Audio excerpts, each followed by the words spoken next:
नमस्कार दोस्तों, द्रोड़ा the vision YouTube channel पर आप सभी का स्वागत है। मैं एसके सैनी। आइए हम सब लोग देखते हैं कि आगामी जो दिसंबर 2024 में पेपर होने वाले हैं आपके, उसमें एसएसटी के क्वेश्चन कैसे पूछे जाएंगे और आपको क्या क्या चीज़ें पढ़ना है ये भी देखना है। आइए क्वेश्चन के साथ हम लोग स्टार्ट करते हैं। पहला क्वेश्चन है, रूढ़िबद्ध, यद्ध नहीं है, बद्ध है, रूढ़िबद्ध धारणाओं के संदर्भ में निम्न वाक्यों पर विचार किए। इंग्लिश इधर है, हिंदी इधर है। यानी स्टीरियोटाइप, रूढ़िबद्ध अवधारणा स्टीरियोटाइप के क्या संदर्भ में है। पहला स्टेटमेंट दिया है, रूढ़िबद्ध धारणा हमें प्रत्येक, यहां पे रूढ़िबद्ध अवधारणा है, ध्यान रखना है इसमें। रूढ़िबद्ध अवधारणा हमें प्रत्येक व्यक्ति को अनोखे और अलग व्यक्ति जिसके पास खास गुण है और क्षमताएं हैं, हो सकती हैं, के रूप में देखने से रोक देता है। जिसके पास रूढ़िबद्ध अवधारणा का है, समाज में दो चीजें हैं, एक है मेल और एक है फीमेल। मेल को कुछ काम दिया गया है, फीमेल को कुछ काम दिया गया है, समाज ने दिया हुआ है। लेकिन फीमेल जो है वो मेल के काम को नहीं कर सकती। जैसे खेल नहीं सकती, साइंस नहीं पढ़ सकती, या बहुत सारे अपॉर्चुनिटीज है जो फीमेल नहीं कर सकती। तो यहां पर क्या होता है, अगर उनके अंदर प्रतिभा है भी तो वो नहीं कर सकती। जैसे पहले ये था, महिलाएं घर से बाहर नहीं जा सकती, महिलाएं राजनीति में नहीं जा सकती। जबकि राजनीति में देख रहे हैं महिलाएं सबसे टॉप पे मैनेजमेंट का काम कर रही है, चाहे प्राइवेट में हो चाहे राजनीति। तो इस तरह से उनके अंदर जो क्षमताएं हैं वो रोक देती हैं। सही बात है। रूढ़िबद्ध है, रूढ़िबद्ध अवधारणाएं बड़ी संख्या में लोगों को एक ही प्रकार के खास खांचे में जड़ देती हैं। ये भी बात सही है। रूढ़िबद्ध धारणाओं का हम सब पर प्रभाव पड़ता है क्योंकि इनके चलते हमें उन कार्यों को करने का मौका मिलता है जिसमें हम अच्छे हैं। जिसमें हम अच्छे हैं उसमें कार्य करने का मौका मिलेगा तो रूढ़िबद्ध अवधारणा होगा ही नहीं, तब तो समानता की भावना आएगी। तीसरा ऑप्शन सही है। इसका केवल ए और बी ऑप्शन सही है। केवल ए और बी, ओनली ए और बी ऑप्शन सही है। इसका बी ऑप्शन सही है। केवल ए और बी ऑप्शन सही है, बाकी गलत है। क्वेश्चन नंबर अगला,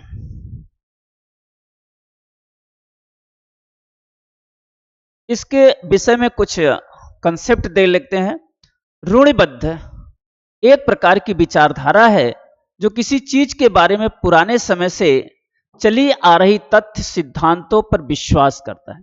जो समाज में पुराने समय से चली आ रहे हैं सिद्धांत है, विचार है, उस पर विश्वास करता है, उसी को स्वीकार करता है।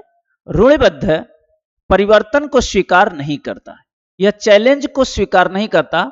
वो कहता है कि महिलाएं अगर हैं, महिला के रूप में जन्म ली हैं, तो घर के चार दीवारी के अंदर रहना चाहिए। रूढ़िबद्ध अवधारणा है। वह पहले से बनी परंपरा पर ही विश्वास करता है। वह बड़ी संख्या में लोगों को एक ही प्रकार के खांचे में ढल देता है। साथ ही रूढ़िबद्ध धारणा हमें प्रत्येक व्यक्ति को अनोखे और अलग व्यक्ति जिसके पास खास गुण और क्षमताएं हो सकती है रोक देती है। अतः रूढ़िबद्ध अवधारणा ए और बी सही होगा।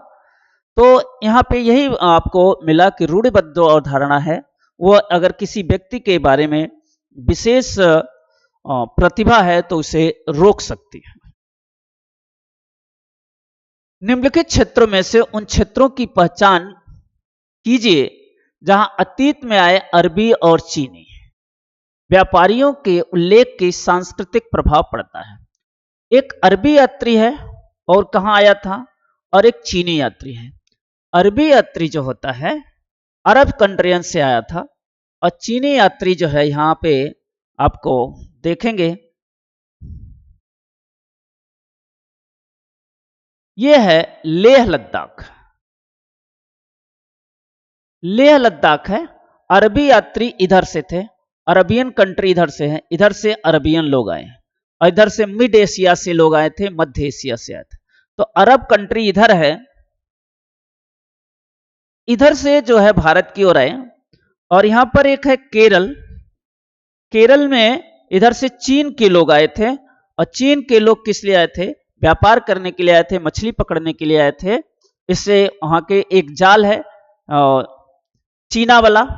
चीना वाला क्या है? एक जाल है, जिससे ये पता चलता है कि ये मछली मारने का जाल है। यह मछली मारने का जाल है। और चीना चट्टी मछली तलने का बर्तन है। इनसे साक्ष्य मिलता है कि केरल में चीन के लोग आए थे, और अरबी लोग जो है इधर लेह लद्दाख के रास्ते भारत पर आए थे। तो यहाँ पे दो होगा, लेह लद्दाख और केरल। यहाँ पे आपको देखो केरल और लेह लद्दाख। इसका ऑप्शन जो सही होगा, बी ऑप्शन सही होगा। अरबी यात्री लेह लद्दाख से आए थे और केरल से चीन आए थे। इसके बारे में भी देख लेते हैं हम लोग। केरल और लद्दाख दो प्रमुख क्षेत्र हैं जहां अतीत में अरबी और चीन व्यापारियों का उल्लेखनीय सांस्कृतिक प्रभाव पड़ता है। लद्दाख जम्मू कश्मीर के पूर्व में पहाड़ियों में बसा एक रेगिस्तानी इलाका है। लद्दाख के रास्ते ही बौद्ध धर्म तिब्बत पहुंचा था। लद्दाख को छोटा तिब्बत भी कहते हैं। लद्दाख को छोटा तिब्बत कहते हैं। केरल भारत के दक्षिण पश्चिम में कोने में बसा हुआ है। सबसे पहले अरबी यहूदी व्यापारी केरल आए थे। चीन के व्यापारी भी केरल आए, यहाँ पर मछली पकड़ने के लिए जाल इस्तेमाल किया। चीना जालों से हूबहू मिलती है, उन्हें चीना वला कहते हैं। तो इस तरह से आप देखें कि इसके कुछ कंसेप्ट हैं जो आपको सवाल में पूछे जा सकते हैं। अगला सवाल देखेंगे, भारत के राष्ट्रपति का चुनाव किसके द्वारा किया है? भारत जो है एक गणतंत्र देश है। गणतंत्र देश है। गणतंत्र का मतलब होता है कि उस देश के राष्ट्राध्यक्ष का चुनाव, राष्ट्राध्यक्ष का चुनाव, उस देश के राष्ट्राध्यक्ष का चुनाव गणतंत्र कहता है। भारत एक गणतंत्र है जिसमें भारत के प्रेसिडेंट का चुनाव होता है, इलेक्शन होता है। चुनाव कैसे होता है? आर्टिकल 54 में है कि भारत का क्या होगा? एक राष्ट्रपति होगा। 55 में है उसका चुनाव होगा। तो चुनाव कैसे होता है? देखिए, मंत्रियों और उनके मुखियाओं के परिषद द्वारा नहीं, योग्य नागरिकों द्वारा प्रत्यक्ष। पहले तो राष्ट्रपति का जो चुनाव होता है वह अप्रत्यक्ष होता है।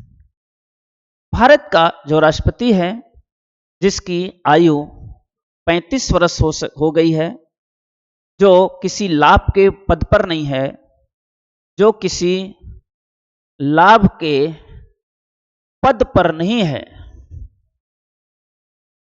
जो किसी लाभ के पद पर नहीं है, वो राष्ट्रपति के लिए कैंडिडेट हो सकता है।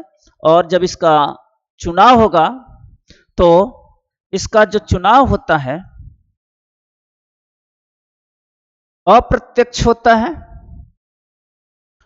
और एकल संक्रमणीय मत द्वारा है। एकल संक्रमणीय मत द्वारा होता है। एकल संक्रमणीय मत द्वारा इसका चुनाव होता है। कैसे होता है यहां पर दिया है आपको। तो नागरिकों द्वारा प्रत्यक्ष। प्रत्यक्ष का मतलब जिसमें जनता स्वयं वोट देती है, जनता स्वयं वोट देती है, वो प्रत्यक्ष चुनाव कहता है। अप्रत्यक्ष चुनाव में जिसमें जनता प्रत्यक्ष वोट नहीं देती, जिसमें जनता प्रत्यक्ष वोट नहीं देती है, जिसमें जनता प्रत्यक्ष वोट नहीं देती है, वो कहलाता है आपका अप्रत्यक्ष चुनाव। तो राष्ट्रपति के चुनाव में भारत का जो नागरिक है वो डायरेक्ट वोट नहीं देता, बल्कि जो आपके सांसद है, एमएलए हैं, एमपीस हैं, वो वोट देते हैं। तो निर्वाचन मंडल सही बात है। और अप्रत्यक्ष चुनाव, देखो अप्रत्यक्ष चुनाव लिखे थे, पंचों सहित, पंच के सहित नहीं होगा। इसका एक निर्वाचन मंडल होता है संसद के, ठीक है। चलो ये आपका सी सही हो गया। इसके बाद इसमें कुछ हम लोग फैक्ट भी देखते हैं, उसी फैक्ट में आपको समझाते हैं। निर्वाचन मंडल में क्या कौन कौन आते हैं? संसद के निर्वाचित सदस्य और राज्य के विधायिका द्वारा निर्वाचित सदस्य इसके मंडल आते हैं। इसके कुछ फैक्ट देखते हैं, उसमें यह आएगा। भारत का राष्ट्रपति का चुनाव निर्वाचक मंडल होता है। निर्वाचन मंडल में क्या होता है? निर्वाचन मंडल में संसद के निर्वाचित सदस्य, संसद के निर्वाचित सदस्य और राज्य की निर्वाचित विधायिका, निर्वाचित विधायक, ये लोग इसमें भाग लेते हैं। यानी स्टेट की जो विधायिका है, जो निर्वाचित होता है, वो मेंबर लेते हैं, विधानसभा के मेंबर, और संसद में जो निर्वाचित सदस्य होते हैं वो लेते हैं। संसद के वो सदस्य भाग नहीं लेते हैं जिन्होंने राष्ट्रपति ने मनोनीत किया है। राज्यसभा में 12 लोगों को राष्ट्रपति क्या करता है? मनोनीत करता है। वो इनके इलेक्शन में भाग नहीं लेंगे क्योंकि वो खुद ही इलेक्टेड करता है। भारतीय राष्ट्रपति का चुनाव एक निर्वाचक मंडल के माध्यम से किया जाता है, जिसमें राज्यसभा, देखो लोकसभा और राज्यों की विधानसभाओं के निर्वाचित सदस्य रहते हैं। ये 3 होते हैं, राज्यसभा, लोकसभा और राज्यों के निर्वाचित सदस्य भाग लेते हैं। चुनाव आयोग भारतीय चुनाव आयोग इलेक्शन कमीशन द्वारा किया जाता है। निर्वाचक मंडल संसद के उच्च एवं निम्न सदन, राज्यसभा और लोकसभा सांसद के सभी निर्वाचित सदस्यों और राज्यों के केंद्र शासित प्रदेश दिल्ली और पुडुचेरी विधानसभा विधायकों ने निर्वाचित सदस्यों से बना है। अनुच्छेद 54 में है भारत का क्या होगा? एक राष्ट्रपति होगा। अनुच्छेद 55 में है भारत का जो राष्ट्रपति होगा उसका इलेक्शन कैसे होगा, भारतीय संविधान में वर्णन है। तो आपको यहां मिला कि कैसे निर्वाचन मंडल किससे बनता है और कहां पे राष्ट्रपति का इलेक्शन की बात करता है। हमारा संविधान है सुनिश्चित करता है कि शासन की व्यवस्था केवल कुछ विशेषाधिकार के लोगों तक सम्मिलित नहीं करती, तो सभी के लिए निर्णय ले। यहां सरकार के विभिन्न स्तर हैं, ठीक है। यहां सरकार के भिन्न भिन्न स्तर हैं जो संविधान के सही अपनी ताकत और अधिकार प्राप्त करते हैं। इस पर वह भारतीय संविधान निम्नलिखित विशेषताओं की व्याख्या करता है। फेडरलिज्म, संघवाद, शक्तियों का बंटवारा, धर्मनिरपेक्ष। देखो भारत, इसका जो ऑप्शन होगा सही संघवाद होगा। संघवाद का मतलब क्या होता है? भारत में अलग अलग स्तर की सरकारें, भारत में 3 स्तर की सरकारें हैं। संघवाद का मतलब होता है भारत में 3 स्तर की सरकारें हैं। पहला जो है लोकल गवर्नमेंट है, स्थानीय प्रशासन है। इसके बाद स्टेट गवर्नमेंट है, इसके बाद सेंट्रल गवर्नमेंट है। यहाँ पे लोकल गवर्नमेंट है, स्थानीय प्रशासन कहेंगे। यहाँ पे स्टेट गवर्नमेंट है, राज्य सरकार की प्रशासन है, शासन है। यहाँ पे भारत सरकार की शासन है। ये तीनों अलग अलग सरकारें हैं, इसीलिए इसको हम क्या कहते हैं? फेडरलिज्म कहते हैं, संघवाद कहते हैं। अलग अलग स्तर की सरकारों को संघवाद कहते हैं। भारत में ऐसी व्यवस्था है। शक्तियों का बंटवारा, शक्तियों का बंटवारा भी है। यहां पे क्या है? लिस्ट बना है, एक केंद्र सूची, एक है राज्य सूची, एक है समवर्ती सूची और एक है अवशिष्ट शक्तियां संघ के पास। अवशिष्ट शक्तियां संघ के पास। अवशिष्ट शक्तियां किसके पास है? संघ के पास है। तो ये जो है शक्तियों का बंटवारा है।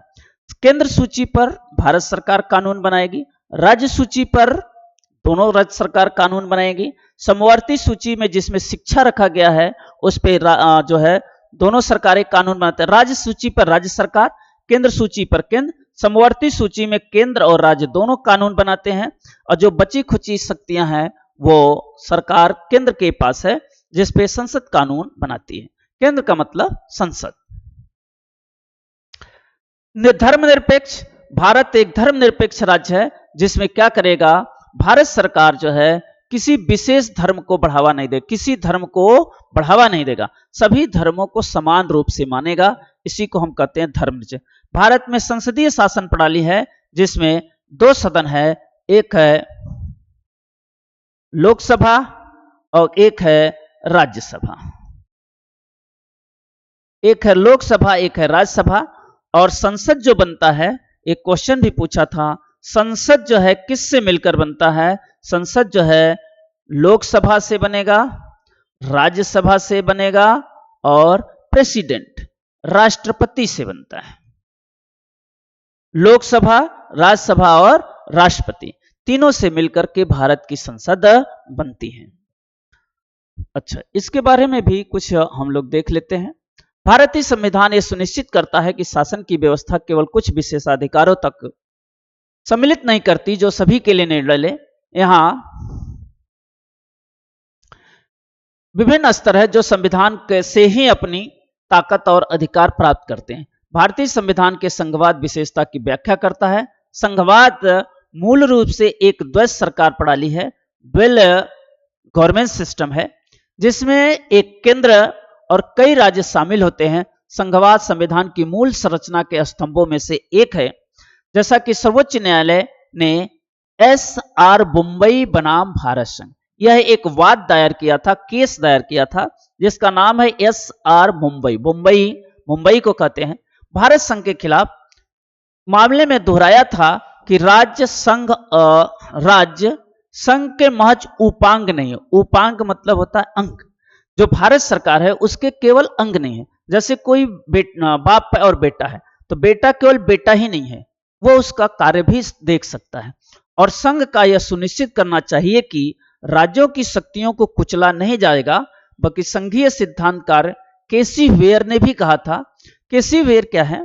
एक संविधान जब निर्माण हो रहा था, एक समाज सेवी है, नेता है केसी वेयर। उन्होंने कहा था भारतीय संविधान की प्रकृति अर्धसंघीय है, क्वासी फेडरल है, अर्धसंघीय है। अर्धसंघीय का मतलब क्या होता है? सामान्य में तो संघीय व्यवस्था है, फेडरलिज्म है, केंद्र सरकार अपने काम करती है, राज्य सरकार अपने काम करती है। लेकिन जब यहां पर आपातकाल लगता है तो राज्य की सारी शक्तियां केंद्र के हाथ में आ जाती हैं। तो ऐसे पोजीशन में एस.आर. मुंबई बनाम भारत संघ और केसी वेयर का स्टेटमेंट आपको याद रखना चाहिए। आगे देखिए, इनमें से कौन सी स्थिति भारत के एक शहर से आए प्रवासी मजदूर की अवस्था में सबसे करीब से देखता है? ऐसा व्यक्ति कौन है जो प्रवासी मतलब किसी स्टेट राज्य से आ गया है? जैसे आपका दिल्ली शहर है, जो यूपी है, बिहार है, राजस्थान है, तमिलनाडु, राजस्थान, कहीं से भी लोग यहाँ पे रोजगार के लिए आते हैं। या मुंबई जैसी सिटी है, वहां पे लोग भारत के विभिन्न राज्यों को ले वहां जाते हैं, अपने रोजगार के लिए जाते हैं। तो रोजगार के लिए जो बंदा गया, उसके पास ना वहां घर है, ना कुछ है, ना कोई नौकरी है, नौकरी की खोज में गया है, तो क्या करेगा? एक ऐसा बंदा देखिए यहाँ पे, बाबू शहर के मुख्य बाजार में एक पक्का दुकान किया। अगर पक्का दुकान किया है तो पक्का है कि वो वहां का निवासी होगा, घर होगा, मकान होगा, पक्का निवासी होगा। तो ये बात प्रवासी की बात नहीं करता। प्रवासी का मतलब जो दूसरे राज्यों से आए हुए हैं या दूसरे देश से आए हैं। राजन एक ठेले पर दिन रात सामान बेचता है, एक ठेला है उस पर दिन को सामान बेचता है और रात को उसी पे सो जाता है। न इसके पास मकान है, न छत है, न कुछ है। तो जिस ठेले पर वो सामान बेचता है उसी ठेले पर सो जाता है। ये क्या है? प्रवासी है। इससे हो रहा है कि यह कहीं से आया हुआ, किसी स्टेट से आया हुआ है। इसका ऑप्शन बी सही होगा। शॉपिंग मॉल वाला नहीं होगा, अधिकृत बस्तियां हैं वो भी नहीं होगा, क्योंकि सब यहाँ के परमानेंट रहने वाले हैं। इसका जो ऑप्शन सही होगा वो बी ऑप्शन सही होगा। बी ऑप्शन का मतलब यह है, आपको कुछ इसके बारे में, राजन एक ठेके पर सामान बेचता है और रात को उसी पर सो जाता है। आए प्रवासी मजदूर की अवस्था का सबसे करीब से जाता है। अपने मूल निवास स्थान से दूर आंतरिक अथवा अंतर्राष्ट्रीय सीमाओं के पार लोगों की आवाजाही को प्रवासन कहते हैं। देखो, प्रवास किसे कहते हैं? या तो अपने देश में हो या अपनी सीमा, भारत की सीमा डाट के। जैसे बहुत सारे ऐसे लोग हैं जो यहाँ से चले जाते हैं सऊदी अरब कमाने, ब्रिटेन कमाने, अमेरिका कमाने, तो ये सब क्या है? प्रवासी हैं। और बहुत सारे लोग वहां से इंडिया भी आ जाते हैं, तो प्रवासी है। अंतर्राष्ट्रीय प्रवासी श्रमिक अधिनियम 1979 में प्रवासी श्रमिकों को नियुक्त करने वाले सभी प्रतिष्ठानों को पंजीकृत होना अनिवार्य किया गया है। ठीक है, तो कभी आपसे पूछ सकता है अंतर्राष्ट्रीय प्रवासी श्रमिक अधिनियम कब लागू हुआ था? 1979। इसमें ये सिद्ध करना पड़ेगा कि जो आप नियोक्ता है उस प्रतिष्ठान को क्या होना पड़ेगा? रजिस्टर्ड होना पड़ेगा। देखो, ये क्वेश्चन कई बार आपसे सीटेट में पूछा भी है। दादन व्यवस्था क्या होती है? Putting out system. इसमें दादन व्यवस्था में क्या होता है कि ये गांव के मजदूर हैं और व्यापारी लोग क्या करते हैं, कच्चा माल उसको देते हैं और मजदूर उसे तैयार करके उसी को देता है जिस व्यापारी ने, जिस बिजनेसमैन ने उसे कच्चा माल दिया है। इसमें व्यापारी का फायदा नुकसान होता है और जो श्रमिक है उसको फायदा यह है कि कहीं जाना नहीं पड़ा, घर पे ही बैठ के काम कर रहा है। लेकिन नुकसान यह हुआ कि अगर बाजार जो है फ्लक्चुएट कर रहा है, कम ज्यादा हो रहा है, तो उसको पता नहीं चलता कि यह सामान इतने में बिक रहा है, हमारा सामान इतने में ले जाए। पता चला 10 रुपए का उसे मजदूरी दे के सामान ले जा रहा है, 1000 रुपए का बेच रहा है, ये उसे मालूम नहीं होता। और बिजनेसमैन को बीच और मजदूरों के बीच, श्रमिकों के बीच एक व्यवस्था है जिसे दादन व्यवस्था कहते हैं। सबसे पहले वेस्ट बंगाल में ये चलाया गया था, पश्चिम बंगाल में ये चलाया गया था। पहला ऑप्शन देखिए क्या है। यह व्यवस्था भारत के बड़े उद्योगों में प्रचलित है। बड़े उद्योगों में नहीं प्रचलित। अब आप रिलायंस में जाइए, जियो में जाइए, तो ये दादन व्यवस्था थोड़ी है। वहां तो कंपनी का खुद मालिक है, अरबों खरबों रुपया मुकेश अंबानी ने लगाया है, जियो चलाया, रिलायंस चलाया, तो वो दादन व्यवस्था नहीं करता है, वो तो खुद उसकी टेक्नोलॉजी है, कंपनी है। तो ए वाला ऑप्शन तो गलत हो गया। इसमें व्यापारी कच्चा माल देता है, उसे तैयार माल प्राप्त करता है, अभी बताए सही है। इसमें बुनकर अधिकतर अपने घर या कार्यशाला पर काम करते हैं, ये भी आपको बताया। ठीक है, तो इसका बी और सी सही होगा। बी और सी सही होने का मतलब इसका सी ऑप्शन सही होगा। इसका केवल बी और सी ऑप्शन ही सही होगा। अगला कुछ इसमें फैक्ट भी होगा। दादन व्यवस्था बुनकरों व्यापारियों के बीच एक दाम्पत्य संबंध है, तादात्म्य संबंध है।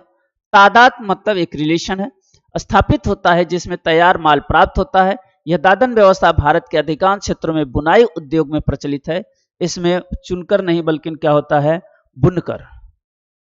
इसमें बुनकर अधिकतर अपने घर या कार्यशाला पर ही काम करता है। सबसे पहले ये कोलकाता में प्रचलित था। सबसे पहले यह व्यवस्था कोलकाता के व्यापारियों में प्रचलित था। इसके बाद धीरे धीरे धीरे धीरे, लेकिन यह व्यापारी और बुनकरों के बीच व्यवस्था है। यह व्यापारी और बुनकरों के बीच व्यवस्था है। यह व्यापारी और बुनकरों के बीच व्यवस्था है। यह व्यापारी और बुनकरों के बीच की व्यवस्था है। तो ये आप हर साल लगभग क्वेश्चन इस पे है ही है और पूछता भी है आपको।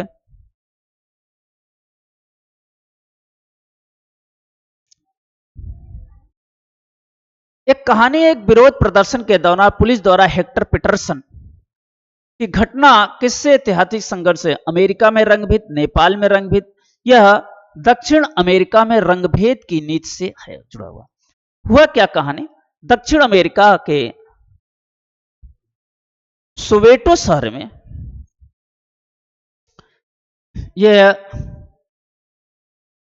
दक्षिण अमेरिका है, इसके उत्तर में से सोवेटो शहर है।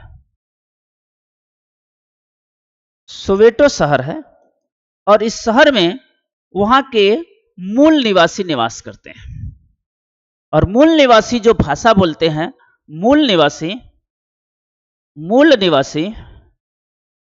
काले रंग के हैं। मूल निवासी काले रंग के हैं और ये भाषा जो बोलते हैं, जूलू भाषा बोलते हैं। इधर जो है ब्रिटेन वाले हैं, ब्रिटिश ईस्ट इंडिया कंपनी है, ये अफ्रीकांस भाषा बोलते हैं।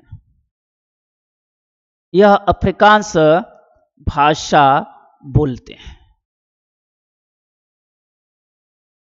जो ब्रिटेन के लोग हैं वो अफ्रीकांस भाषा बोलते हैं, और जबकि जो वहां के निवासी लोग हैं वहां पे जो भाषा बोलते हैं जूलू बोलते हैं।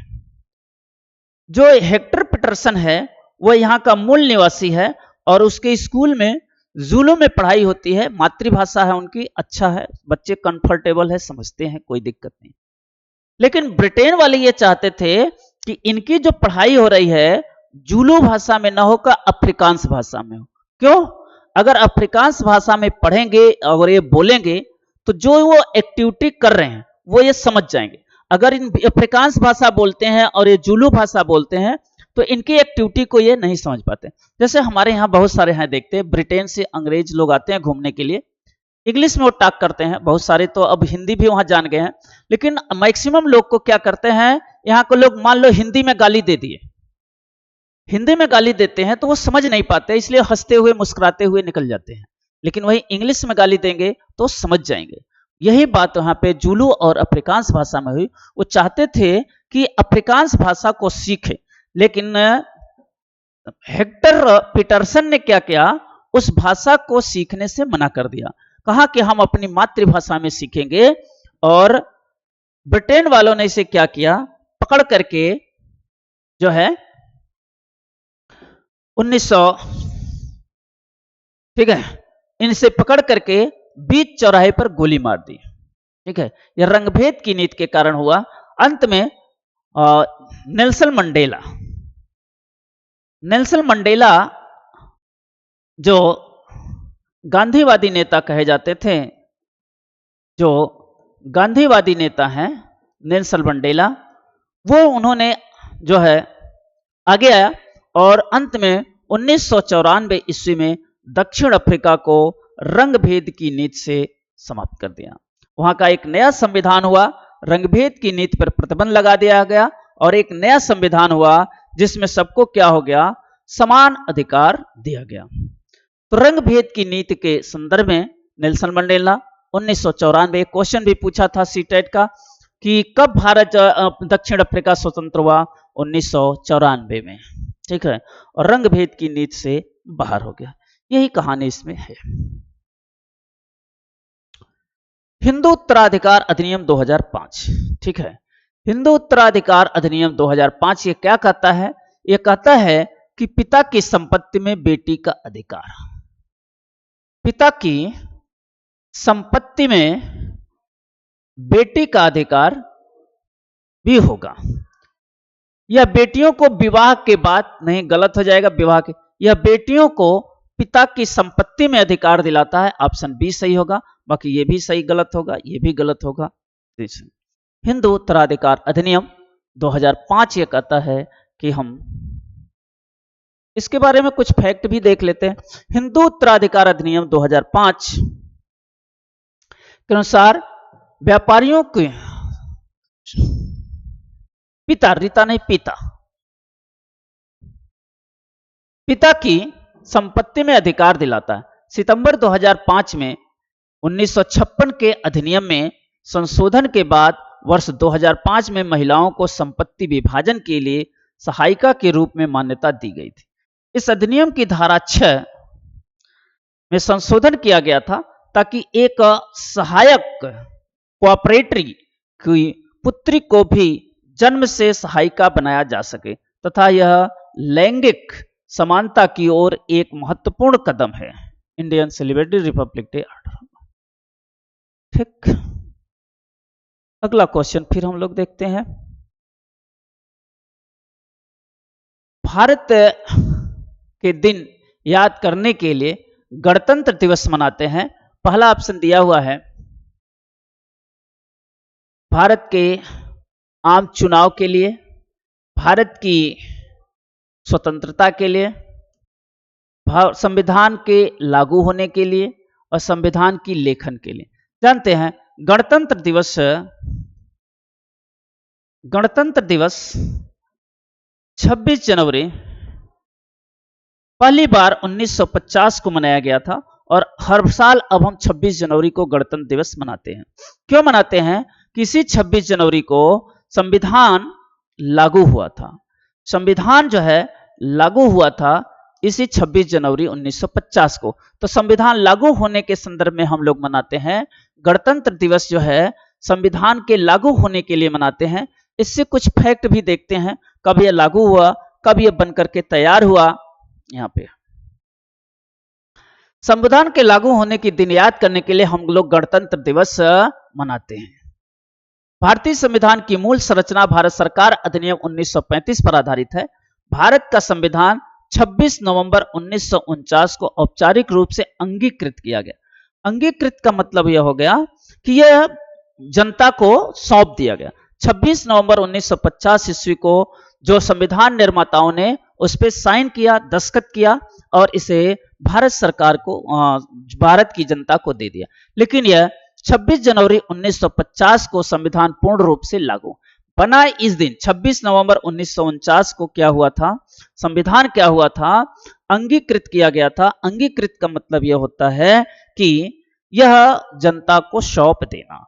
उसमें जो है, जो संविधान के सदस्य थे, संविधान सभा के सदस्य, उन्होंने क्या किया? उस पर साइन किया हुआ है। 26 जनवरी 1950 को लागू किया। तब से 26 जनवरी के दिन हम लोग क्या मनाते हैं? गणतंत्र दिवस के रूप में मनाते हैं। हर साल उसी के उपलक्ष्य में हम लोग गणतंत्र दिवस के रूप में मनाते हैं।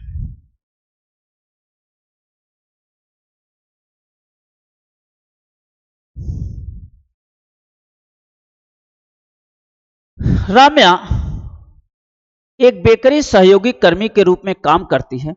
उसे उसके मालिक का महंगा मोबाइल फोन चुराने के झूठे आरोप में अभियुक्त बनाया गया, परंतु वह अपना खराब आर्थिक स्थिति के चलते अपने बचाव के लिए वकील नहीं कर सकती है। उसे इस केस का प्रतिनिधित्व करने के लिए भारतीय संविधान के किस अनुच्छेद के अनुसार राज्य वकीलों को? देखिए, आर्टिकल 38 में है कल्याणकारी राज्य की अवधारणा।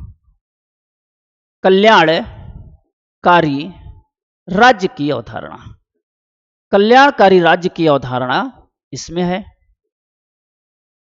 आर्टिकल 39 में है कि अगर कोई गरीब है और वो वकील नहीं उपलब्ध करा पा रहा है तो राज्य उसको वकील उपलब्ध कराएगी। आर्टिकल 40 में है पंचायतें का गठन,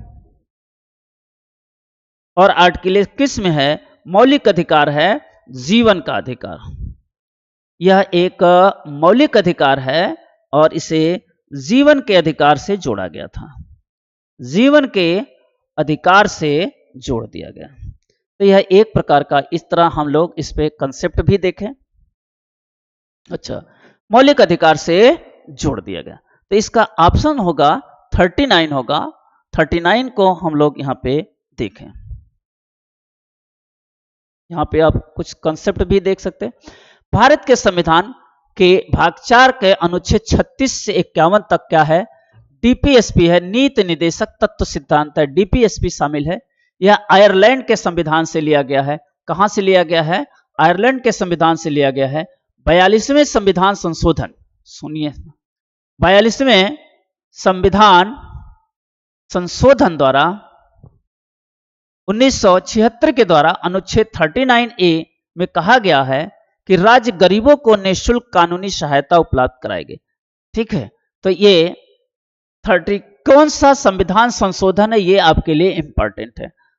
42वां संविधान संशोधन 1976 में यह प्रावधान है कि गरीबों को उपलब्ध कराएंगे। अगला देखिए, यह न्यायपालिका के संबंध में ए और आर को उपयुक्त विकल्प का चयन करिए। ऊपरी न्यायालय के फैसले नीचे के सारे न्यायालयों को मान्य होते हैं। बात सही है। भारत में एक एकीकृत न्याय प्रणाली है। यहां पे है lower court, high court, supreme court. Supreme court के डिसीजन दोनों मानेंगे, हाई कोर्ट के डिसीजन को लोअर कोर्ट मानेंगे। अगर किसी को लोअर कोर्ट में गया हुआ है और यहां से संतुष्ट नहीं है, अगर असंतुष्ट है तो उसे जो है क्या करेगा, अपीली के द्वारा अपर न्यायालय में जाता है। किसके द्वारा? अपीली के द्वारा वह ऊपर न्यायालय में जाता है। ऐसे हाई कोर्ट से असंतुष्ट है तो वह अपीली के द्वारा जो है अपर कोर्ट में जाएगा। तो मान्य होते हैं, ये बात तो सही है। आर में कह रहा है भारत के पास एकीकृत न्यायपालिका है, यह भी बताए, ये और दोनों सही है और इसकी व्याख्या भी करेगा। व्याख्या करता है, आपको ऐसे बताएं, आपको लोअर कोर्ट है, हाई कोर्ट है, सुप्रीम कोर्ट एकीकृत है, एक दूसरे से जुड़े हुए हैं। तो इसका आपको ए और आर सही है, इसकी यह व्याख्या भी करता है। इसका ए ऑप्शन सही है, उसकी व्याख्या भी करेगा। अगला क्वेश्चन, इससे संबंधित कुछ आपके पास फैक्ट भी है। ऊपरी न्यायालय के जो भी फैसले होते हैं नीचे के न्यायालय को मानने पड़ते हैं। भारत का सर्वोच्च न्यायालय न्यायिक समीक्षा की शक्ति के साथ देश का शीर्ष न्यायालय है। भारत एक संघीय राज्य है, यह एकल तथा एकीकृत न्यायपालिका प्रणाली है जिसकी विस्तारित संरचना है, अर्थात सर्वोच्च न्यायालय, उच्च न्यायालय। अब आपको एक क्वेश्चन दिया जा रहा है, हाल ही में सुप्रीम कोर्ट के मुख्य न्यायाधीश, हाल ही में सुप्रीम कोर्ट के मुख्य न्यायाधीश किसे चुना गया है? किसे चुना गया है? चंद्रचूड़ का जो कार्यकाल है वो समाप्त हो रहा है। एक नए सीजेआई चुने गए हैं, चीफ जस्टिस ऑफ इंडिया। वो कौन है ये आपको कमेंट बॉक्स में बताना है। अगर आप देख रहे हैं तो सुप्रीम कोर्ट माने सर्वोच्च न्यायालय के मुख्य न्यायाधीश किसे नियुक्त किया गया है, ये आपको बताना है। तो अगर ये आप, ठीक है, दूसरा देखें, एक तवा मत संघ है। तवा नदी है और मत संघ का मतलब होता है मछली मारना।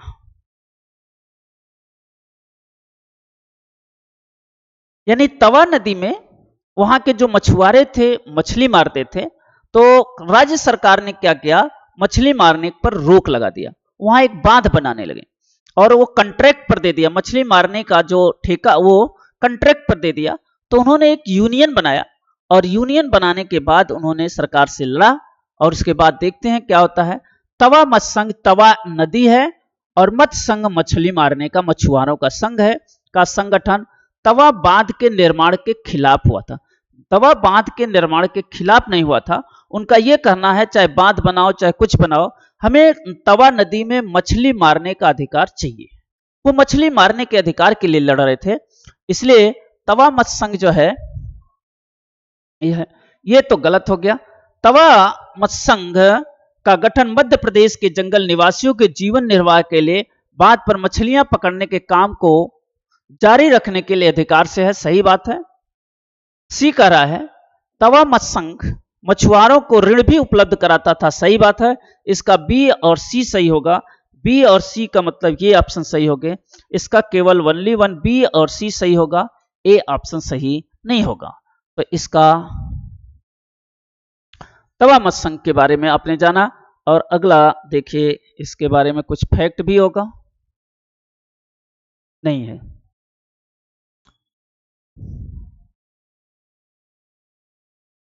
एक क्वेश्चन और है,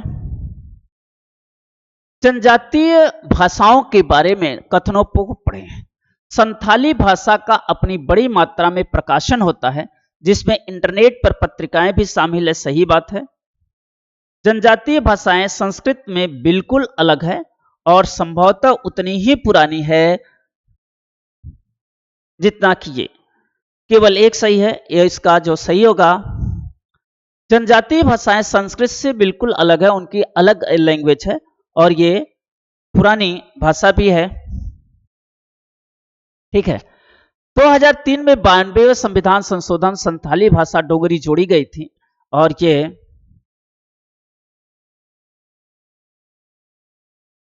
इसका जो आपको ऑप्शन सही हुआ, इसका ए और बी ऑप्शन सही होगा। इसका ऑप्शन ए और बी सही होगा।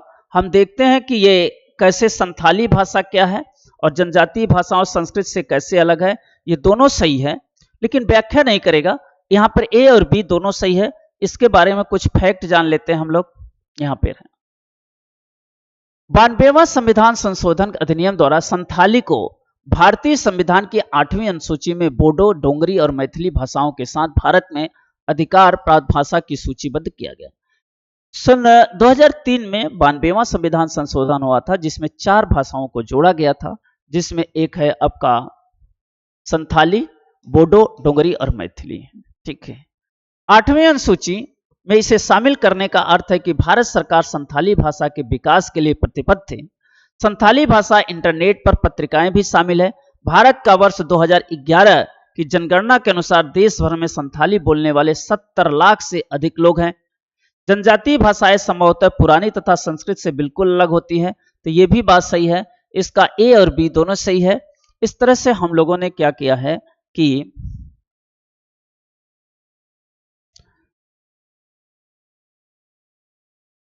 जो भी है आपके सामने कुछ सवालों के साथ कुछ कंसेप्ट को क्लियर किया गया। अगर आप ऐसे ही जुड़े रहें तो निश्चय ही आपको फायदा होगा और सीटेट आने वाला दिसंबर 2024 में गारंटी के साथ पास होंगे। श्योर और गारंटी हमारी है, जो कंसेप्ट क्लियर करेंगे अवश्य पास हो जाएंगे। तो आप टेंशन न लें, आराम से पढ़ते रहिए। जो भी चीज पढ़ाया जा रहा है, जो मटेरियल पढ़ाया जा रहा है, उतना पर फोकस करिए, निश्चित ही पास हो जाएंगे। श्योर। तब तक के लिए हम चलते हैं। थैंक यू, धन्यवाद।